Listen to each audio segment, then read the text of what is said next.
Hello, this is a training video for life care professional staff. The training video is about the Careforit app. In particular, the training video is about the medication part of the Careforit app. Now, most of you would have heard about the Careforit application, so I will explain to you what Careforit is. Careforit is our main rostering system. This is where we enter all the information about our service users and information about our support workers. This is where your rotas are created. This is where your rotas are created from. This is where your rotas are emailed to you from. Those of you who use CM2000 to log in and out, the information is created in Careforit first, and then it is sent through to CM2000. So if there's a change in your rota, what usually happens first is that it is created on Careforit first, and it goes into CM2000 from there. But Careforit is the main rostering system that we use, and it's the one that we get all our information from. So the use of Careforit means that you're interacting directly with our system. It makes it easier to receive your rotas in real time. I know you usually get it on CM2000 as well, but this one comes in quicker and it's more immediate. So how do you access Careforit? Well, those of you who've had a life care phone would usually have the Careforit app already installed on your phone. Some of you using your own phones would also have Careforit on your phone, and you might have access to it already. But those of you who don't, what you would usually have to do is go to the App Store if you're using the iPhone, or go to Google Play if you're using Android. I'm on an Android phone now, so I will go to the Google Play Store. So usually what you will do is to search for an app called Careforit Carer. There's two different apps actually. One of them is just called Careforit, and the other one is called Careforit Carer. The one you want is the one that's called Careforit Carer. So I'll do a search. You can see here I've got there's the Monster, Read, and then there's the Careforit Carer app. So I've already got it installed. If you didn't have it installed already, you can install it from here. Now, those of you who used to use this app previously or haven't used it for a while, you will need to go to either the App Store or the Google Play Store in order to update the app, because they've made a few changes to it over time. If you haven't updated it, it might not work on your phone, so you will need to go and update it. Now mine is updated, so I can simply just open it. Now when you open it, you see this screen. Now the email address that you would need to log into Careforit is the email address that you receive your rotas on.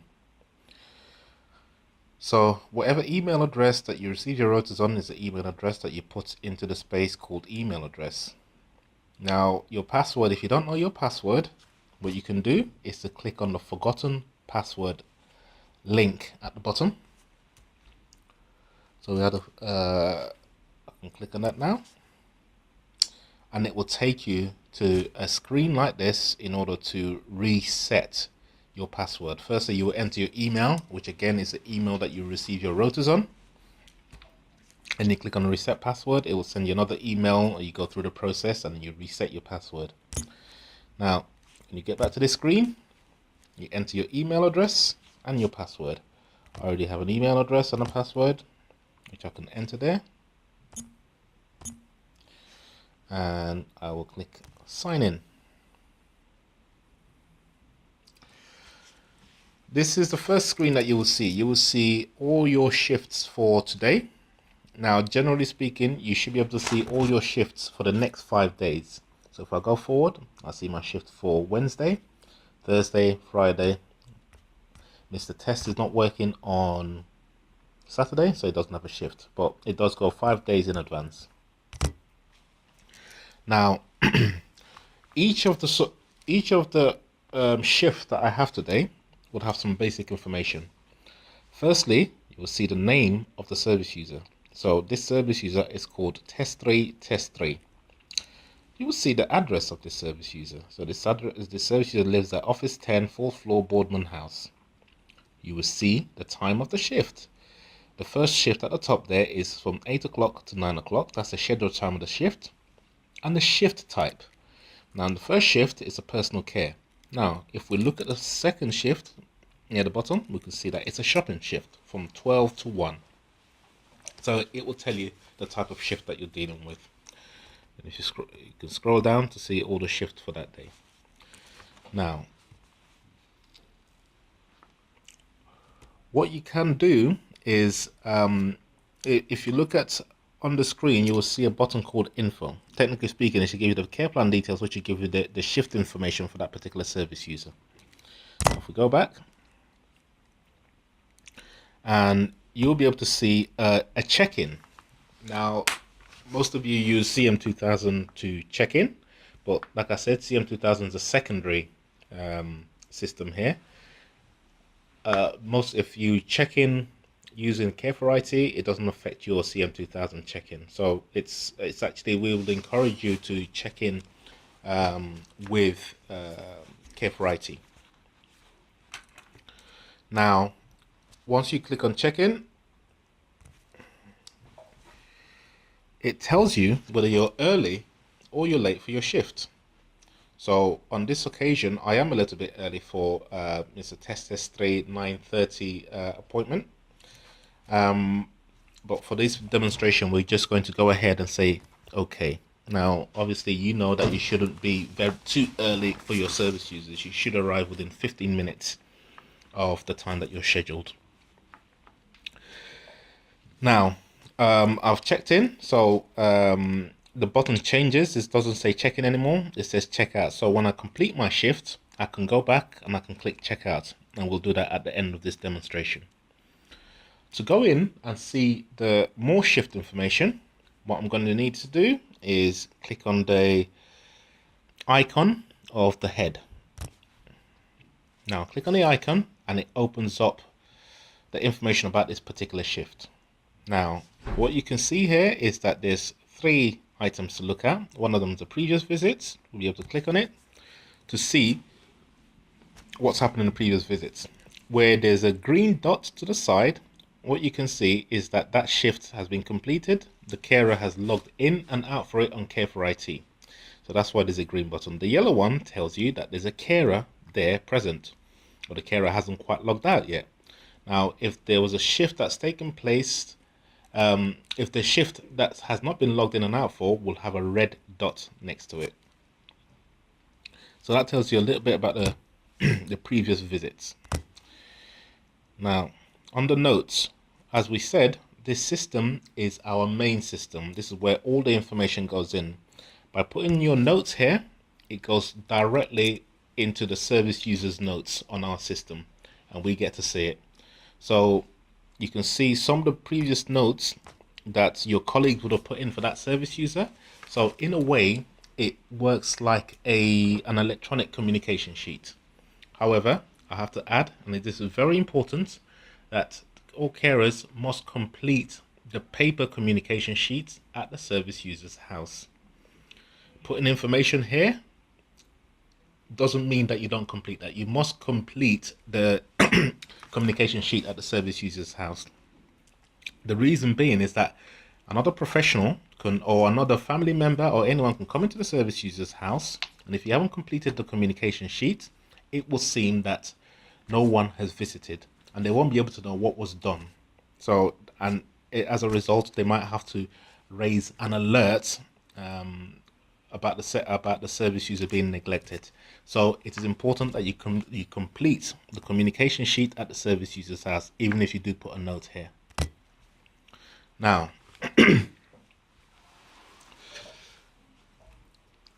this we come to the most important part of this demonstration and this is with regards to the medication. So firstly, we click on the medication. This is called an electronic MAR chart. Now, why we're moving to an electronic MAR chart is because this is the safest way of managing medication. What it means is that we receive information about your administration of medication in real time. It means that we are able to understand the service user's compliance in real time, and we're able to act quickly if there's a problem.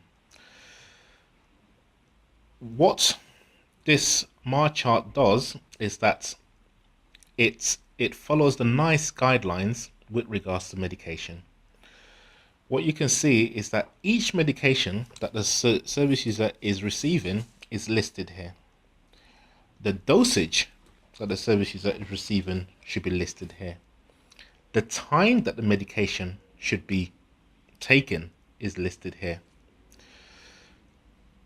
This is using the electronic MAR chart is the safest way, and it builds in the NICE guidelines, which means that it is the best practice with regards to administering medication. Now, we do know that what we have to remember also is that we are supposed to be providing the kind of service that we would expect for our own loved ones. All the carers that we work with that I've seen, you're all very caring. You're very you work very hard for your service users. What we must understand with regards to how we want to administer medication is that this allows you to ensure that you're providing a highest quality of service to your service user. If you had another carer providing service for a loved one, you would expect them to use best practice and provide medication in a way that is as safe as it possibly can be. As we want to provide the kind of service that we expect for our own loved ones, I'm sure you would understand why it is a good idea to use the electronic MAR chart. So, at this point, we'll go through the demonstration of the MAR chart. Now, one thing that we have to say is that the key thing about this electronic MAR chart is that it allows us to monitor medication administration in real time. If for any reason you cannot access this application, if for any reason you cannot complete the electronic MAR chart, what you must do is contact the office and we'll go through with you the medication that you are administering so that we can make a record of the medication that you are receiving, that you are administering, I beg your pardon. So the important thing is that it's in real time. So if you can't, the quickest way is to access this app and put it through the app. But if you cannot for any reason access this app to complete the electronic MAR chart, or if anything is wrong with the information electronic MAR chart, you must contact the office, and the person that you speak with will be able to take a record that you are of the medication that you are administering in real time. Now, looking at our role with regards to medication, we would only have an electronic MAR chart. You would only have an electronic MAR chart would only show up against your service user where we are administering medication. What you should remember is that according to our policy, there are 3 levels of medication. Level 1 is where the service user is independent of medication. They can take their own medication. You might have to remind them every now and then, or just check that they've taken it, but you know that they will take their medication and they can deal with it themselves. That's a level 1 medication. Okay, just remember, level 1 medication, you may have to remind them every now and then, but they are independent of medication. Now, if you see that someone is on level 1 medication, and you should be able to see that from their care plan, which is in a blue folder, and online. If you have a level one medication service user, but you have to remind them every day to take their medication because maybe they forget, they're getting forgetful, or they're non-compliant, then technically speaking, that service user should be a level 2 service user. I'll come on to level 2 in a second. And you must let the office know. If you have any concerns about a client who's supposedly independent of medication, you must contact the office and we will reassess them. The next level of medication is level 2, where we are responsible for administering medication.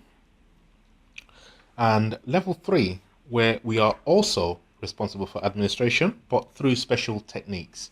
So for example, if we have to administer medication through a peg feed, that would be level 3 medication. However, LifeCare doesn't have anyone or using level 3 medication. So any medication you come across, all the medication you come across will be level 2 medication. Now, when we are administering medication, when we're responsible for administering medication, level 2 or 3, we have to remember there's also there's different types of medication. We have to remember that anything, technically speaking, anything prescribed is a medication.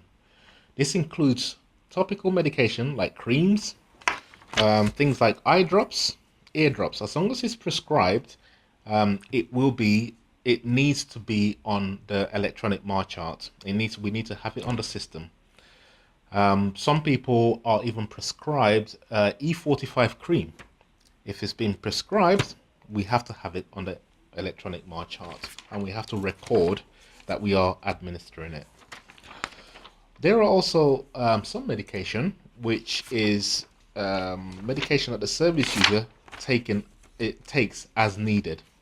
So those are called PRN medication. Now I understand, I believe PRN is a Latin word which means as the thing is needed. So this is medication that is as needed.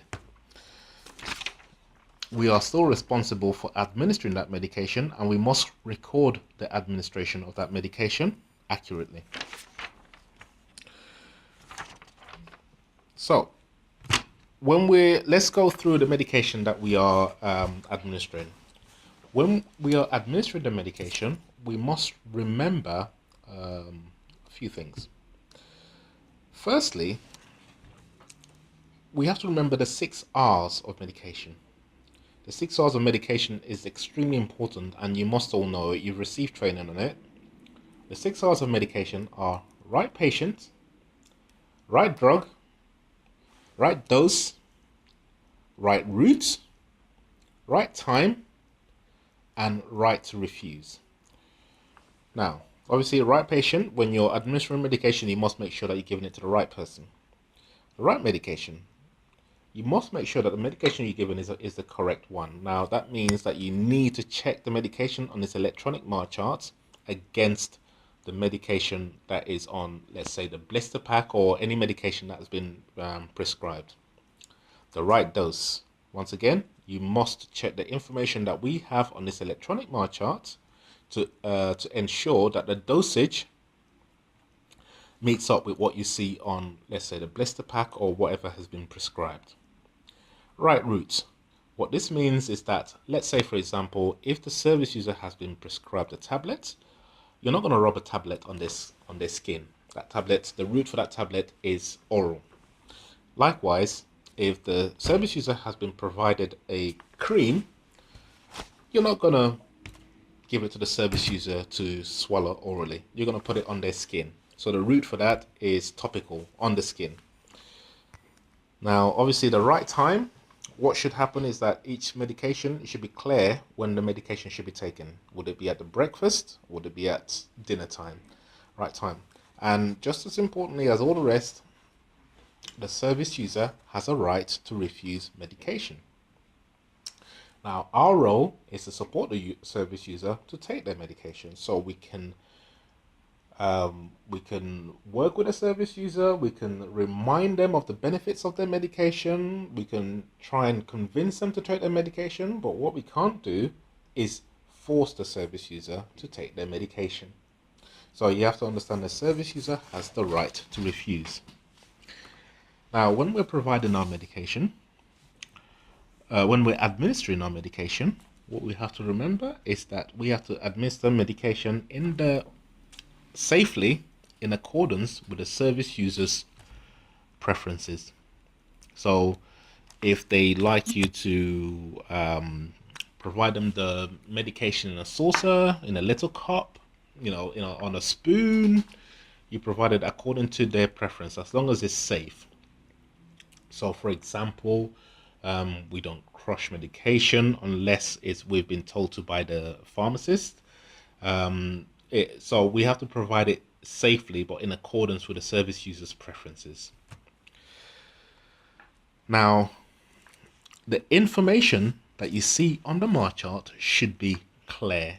It should allow you to administer medication correctly. So it should be in line with the 6 R's. Now let's look at what we have here. Now the shift that I'm going to is, the shift that I'm in is 19:30 to 20:30. This is the bedtime shift. So I'm looking at the medication. I'm looking at the, let's say it's in a blister pack. Just imagine that it's in a blister pack, which most of the medication that you would be administering is. I'll be able to look through the blister pack and understand that there's, if I look at the MAR chart now, the first one is co-carol-dopa, to be taken 1 time a day at breakfast. I'm not going to take that, not at bedtime. We should be able to look at the next one, furosemide, 1 tablet to be taken once a day at breakfast time. Digoxin, 1 tablet to be taken 4 times a day. It should be taken at breakfast, lunch, tea time, and dinner. So I will be providing digoxin. Thiamine, now 1 tablet to be taken 1 time per day at breakfast. Omeprazole, 20 milligrams, 1 tablet to be taken 1 time a day at breakfast. So we won't be given that one. Now, vitamin B, compound strong tablets. This is an example of what we call the PRN medication, to be taken as needed. You can see on the information here, it says 1 to be taken 2 times per day at breakfast and bedtime, if required. So I will be expecting one of those vitamin B tablets in my blister pack, but they'll be taken if required. So, and then we have thiamine 100 milligram tablets, 2 to be taken to be taken every day, 2 to be taken twice daily. So I'll be given 2 thiamine tablets. So we have 1 digoxin, 1 digoxin, 1 vitamin B, and 2 thiamine tablets. So in my blister pack, I would expect to see 4 tablets for that bedtime, nighttime shift. Now, let's go and start administering medication. Let's open digoxin first of all. So we know that there's information here. Digoxin 62.5 micrograms. I've checked it against the blister pack or the prescribed information, and I can see it's correct. So I select my option. I am going to give it at the evening, nighttime.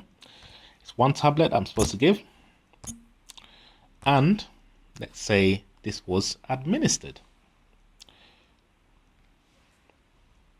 Submit. Okay.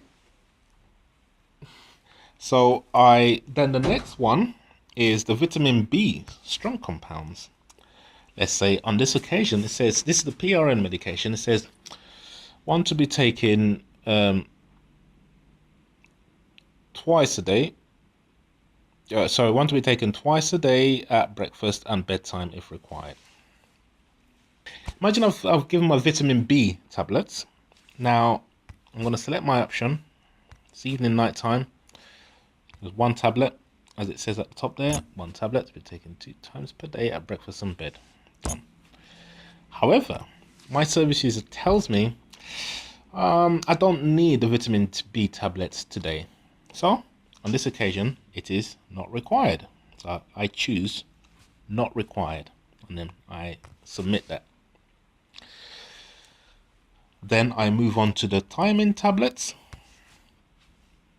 Time select my option, evening, night time. Now let's say on this occasion, it was supposed to be 2 tablets are taken. 2, done. That's your option. Let's say on this occasion, my service user tells me I don't want to take that tablet, so it's refused. We must select refused, and we submit. That medication has been administered. So that's come through to our system. Now what should happen in that situation? I should follow it up with some information, either over the phone or through the notes, but preferably over the phone. Now let's look at further again at the options that we have here. Technically speaking, we are there to administer medication. If for any reason we cannot administer a medication, that medication should be refused. We should select the option refused unless it's a PRN medication, which is taken as needed and the service user doesn't need it. The service says they don't need it, not required. So then we can select not required. Or we select administered. Okay, so there's 3 options that we have here. There's administered, refused, not required. On the rare occasion that you've given your service user the medication and it's come out because they've been sick, you can choose nausea, stroke, vomiting. Those are really the only 4 options you should be able to use. Anything, but technically speaking, anything other than the medication being administered means that you should contact the office to talk about it. Okay, because we might need to take some onward action to make sure that the service user stays safe. Because if they haven't taken the medication that they're supposed to take, it could have serious effects. And as you know, all of our roles is to support the service user to stay safe in their own homes, to stay independent in their own homes. Okay. Now, what do you do if the information that we have here is not the same as the information that we have that you can see on the blister pack or on the prescribed medication? Again, what you must do is give us a call. Call us immediately. What can happen is that we can update the information, which allows you, which comes through immediately on your phone and allows you to record that you've given the correct medication as prescribed. Anything that you're concerned about, as always, contact the office. Pick up the phone, give us a call.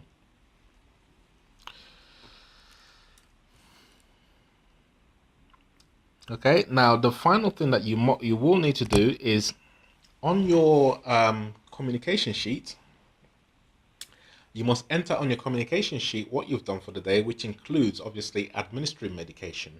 Now on your communication sheet, what you can put down is that your administration of medication has been recorded via the electronic MyChart, which means anyone who wants to see that record can give us a call, and if they do have permission to see the service users records, we will provide them with that information. Okay, so that's the administration of medication. Now when you've finished, what you're going to do is go and check out. You want to check out this visit?